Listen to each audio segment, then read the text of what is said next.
Hello, beautiful people. You're all welcome to this channel once again, Solid Caps TV.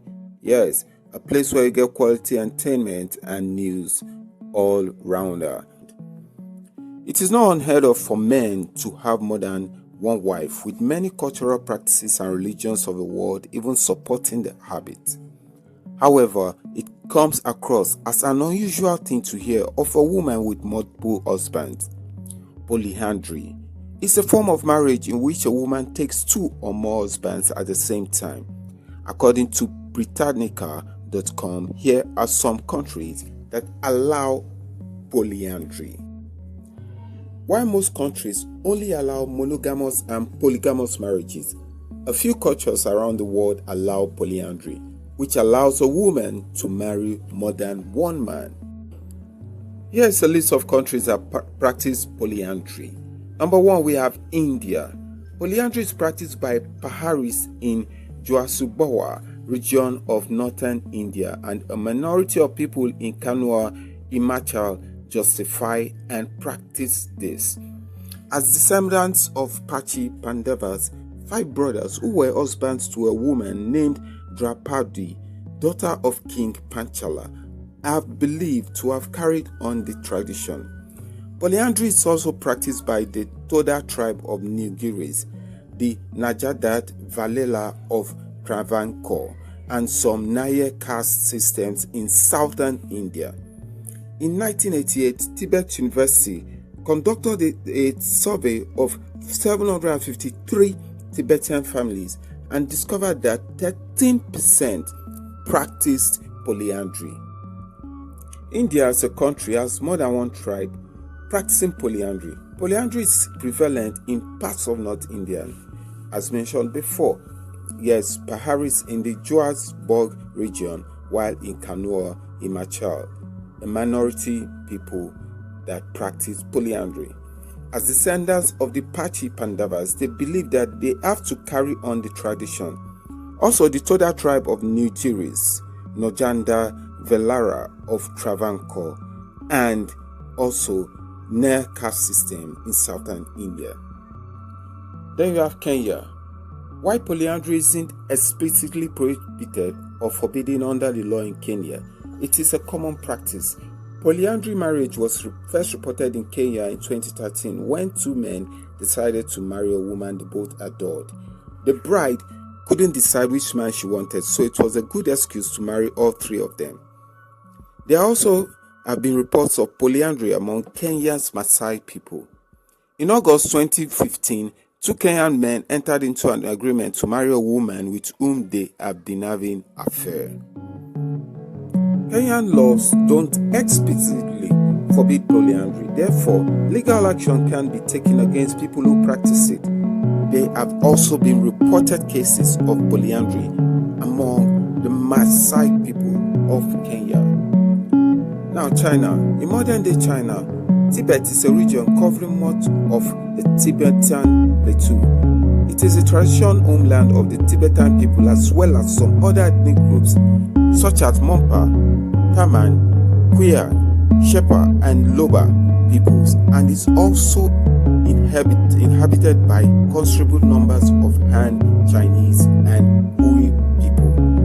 Tibet people in the past practiced fraternal polyandry.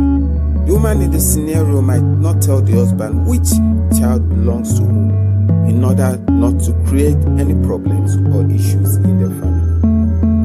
However, the Tibet Autonomous Region government in 1981 ceased to tolerate new polyandry marriages under family law. It is now illegal to practice such in Tibet, but research has shown that it still happens in the rural areas. Currently, polyandry is present in all Tibetan areas, but particularly common in some rural regions of Sang and Kham that are faced with extreme living conditions. As of 2010 study of several villages in Xigyats and Kwando prefectures found that 20 to 50% of families were polyandry, with the majority having two husbands. For some remote settlements, the number was high as 90%. Polyandry is very rare among urban residents or non-agricultural households. It is based on the belief that a child can have more than one father, and usually, when two or more brothers marry one woman, they all have equal sexual access to her. The practice is encouraged if the family is poor and can't divide their properties among the offerings of separate fathers. So they keep their small farmlands and properties together by getting married to the same woman. Now we have Nepal. Nepal is a landlocked South Asian country. It is primarily located in the Himalayas, but it also includes portions of Indo-Gangetic Plain. Polyandry has been officially prohibited in Nepal since 1963, but people in the Humla, Dorfa, and Kosi regions value their traditions far more than the law. There are entire villages of polyandrous families here. This type of marriage is also common among tribes in Nepal's north and northeast, including the Bote, Sherpa, Nubi, and others. Then you have Gabon.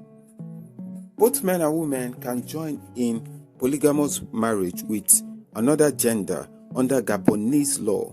In practice, the right to multiple spouses is reserved for men only. In May 2021, a Gabonese woman showed off her 7 husbands and explained how she manages to live with them without having issues.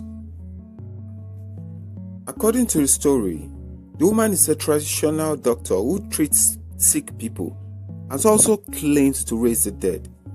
She claims that she uses power from the dead people to heal the sick. According to her, the elders asked her to get married to 7 husbands, and she would marry more if they permit her. Speaking on life after marrying 7 husbands, she said none of the husbands complained to her. And now we move on to northern Jos in Nigeria, where we have the Irigwe tribe, where women are allowed to practice polyandry. The Irigwe tribe, or people living on the western edge of Plateau Jos, are a unique set of people numbering approximately 170,000.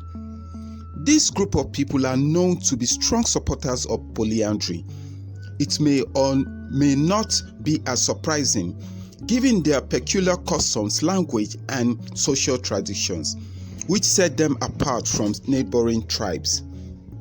In the Irigwe culture, women were allowed to have multiple husbands and move freely from one man's house to another. Though they had multiple spouses, their children's paternity was attributed to the husband with whom the woman lived at a given time. The Irigwe people practiced polyandry for many decades until it was officially outlawed in 1978.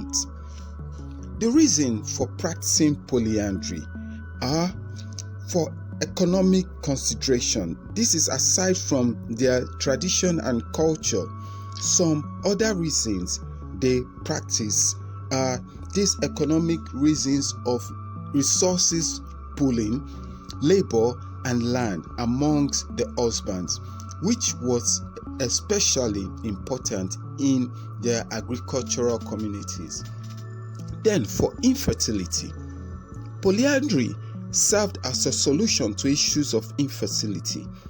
When one husband is unable to father children, the responsibility of fathering children will be shared amongst other husbands in the marriage.